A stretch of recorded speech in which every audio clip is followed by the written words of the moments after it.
Good morning mga kalakotsero. Tara, samahan nyo kami ni Commander at pasyalan natin ang kilalang ilog dito sa may Abuan, ang Abuan River. Pero kagabi ay umulan ng medyo matagal-tagal, kaya tignan natin kung ano itsura ng nasabing ilog after ng ulan.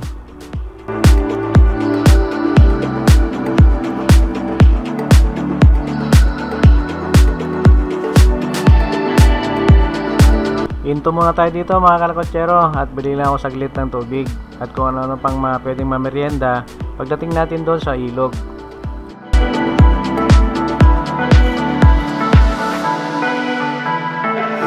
Diretso ulit tayo mga kalakotsero. Ilang kilometro na lang ay mararating na natin ang nasabing ilog.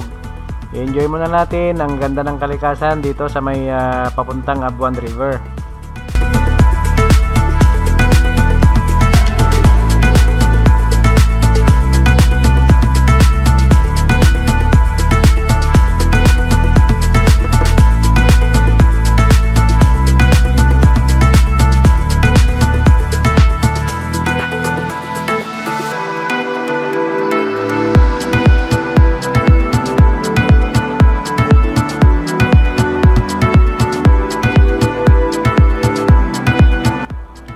Ngayon lang namin pupuntahan ni Commander ang nasabing ilog mga kalakotsero.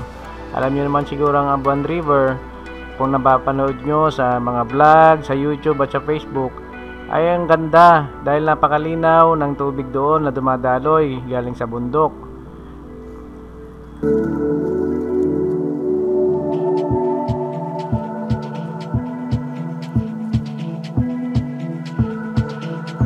Pero ngayon makikita natin ang itsura o kulay ng tubig sa may Abuan River pagkatapos ng magdamag na ulan.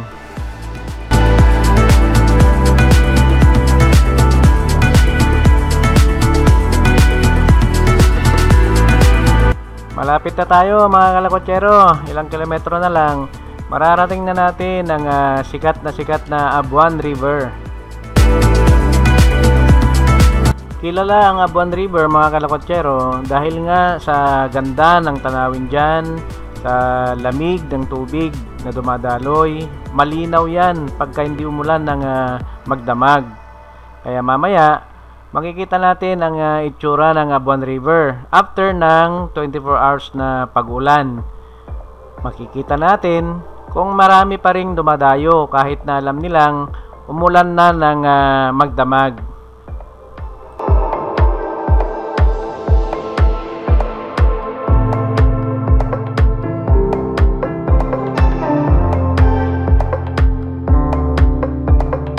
At yun na mga kalakotsero, narating na natin ang Abuan River. Nandito na tayo sa may tulay. Paglampas lang ng tulay, kakanan tayo dyan. At alam kong may entrance dyan o anuman, magre-rehistro tayo.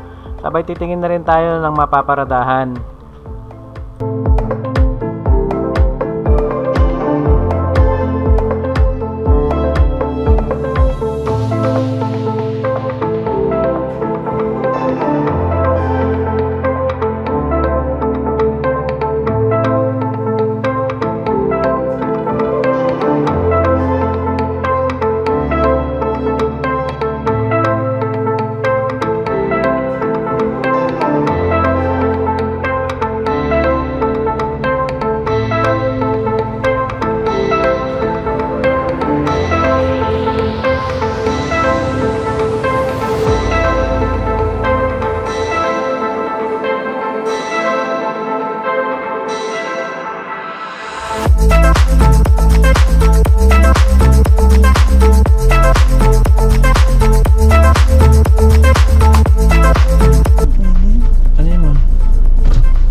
Hello po, good morning. Saan po pwedeng mag-park, Doon kayo ma'am, pwede doon. Doon po. Okay. Magkano po? 20 pesos per day. Dito na tayo. May ano ka siya? Alin? Ato na. Ayun. 100. Bagal muna, bayad muna ng 20. Magkano entrance? 20 daw. 20 per head. Sige.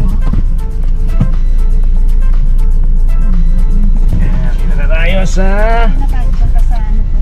Abuan River. Wala lang, kain lang naman tayo. Welcome to Abuan River.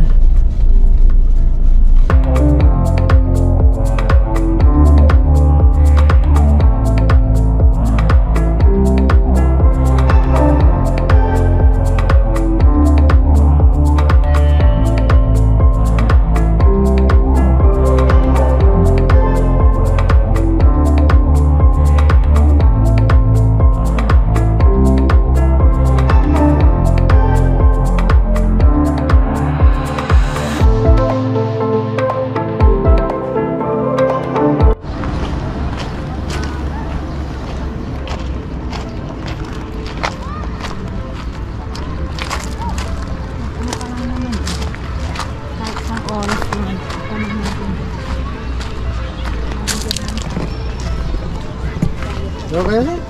Sige sir. Manomit cottage yun ano? 300 sir. Panganan lang ko mga kami lang basit. isang Oo. Oo. Pataya bami lang ta. Agawid kami pa git na. Nalagip ko dagasin mi man ito. Itang kuha ka ro din oras na gasot lang. Oo, sige sige. Oo. saglit. Oras na gasot lang. Nagtudo kami di rabi iya.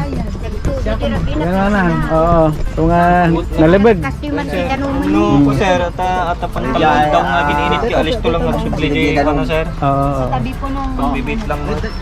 Ay, dito sa pangalawa. Di ba na Dito na tayo. Mag ano lang muna. Dito daw. Dito? Ito ang Abuan River.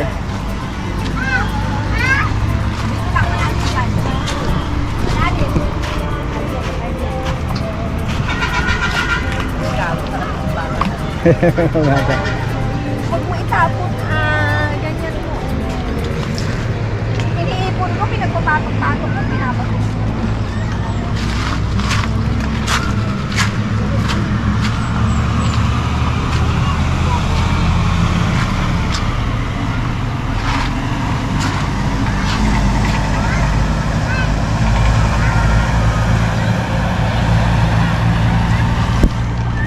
Yung tubig niya medyo kulay brown kasi nga nag-uulan.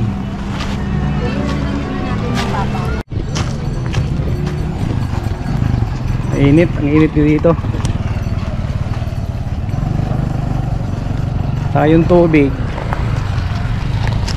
kulay brown. Kasi nga nag-uulan kagabi kaya affected na yan. Yung tubig niya talagang magkukulay putik.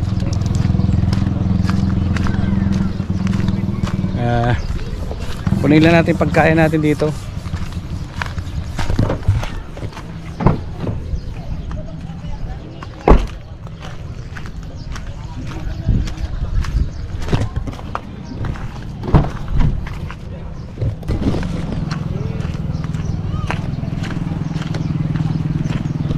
Dami pa rin tao kahit weekdays. So maganda kasi rito pwede mag-unwind, mag-relax. Si Manong yung pinagbayaran namin kanina ng table. Kung kakain ka lang pwede mo pakiusapan. 100 lang yung binigay namin. Pero usually ang rent ng tent dito is 300.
At yun, nagutom na kami mga kalakwatsero. Kain muna tayo saglit bago maglibot-libot.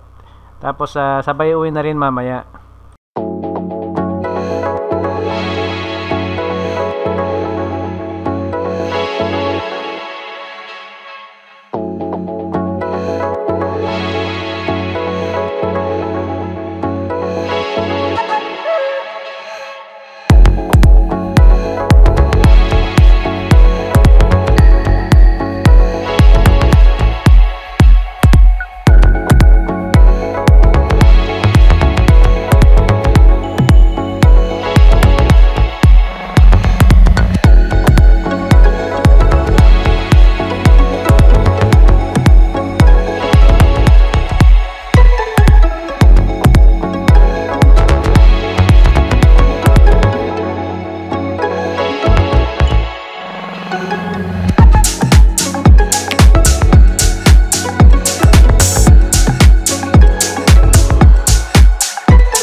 Kahit weekdays mga kalakwatsero ay nakita nyo naman marami pa rin ang pupunta dito sa may Abuan River.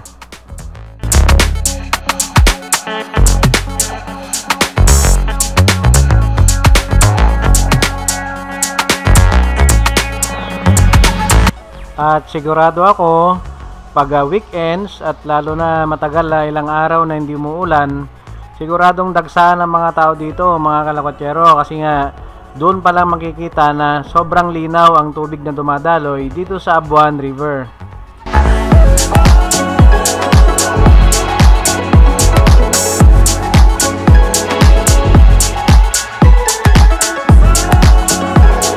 Sir, Kevin.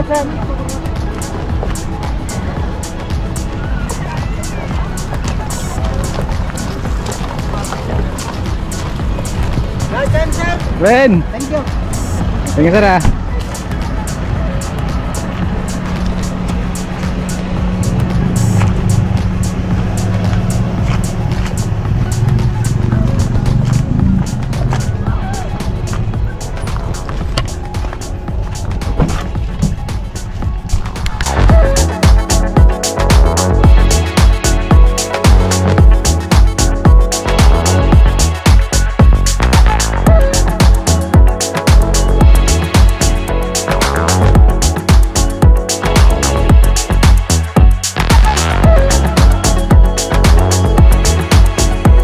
At yun na mga kalakwatsero, papawi na rin tayo.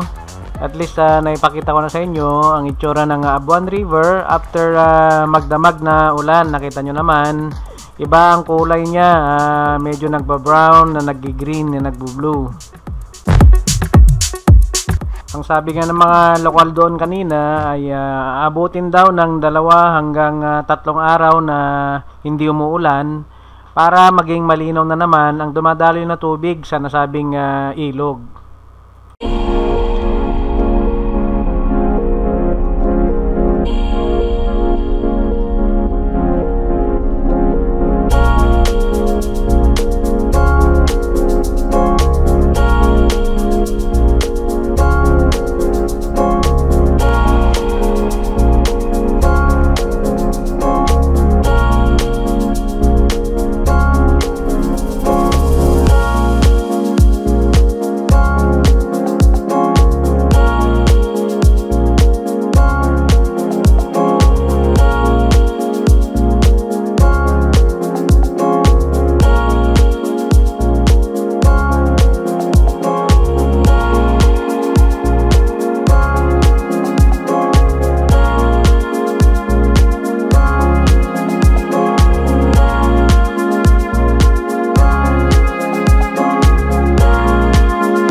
At yun, papawi na tayo mga kalakotsero.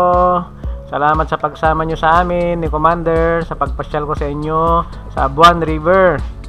Bagamat hindi man ganun na kaganda ang itsura ng tubig, ay naipakita ko naman sa inyo kung ano ang magiging kalagayan ng Abuan River pagkatapos ng ulan, or pag umulan kahapon at kinabukasan pa lang kayo pupunta, ay ganun na magiging itsura niya yung nakita nyo kanina.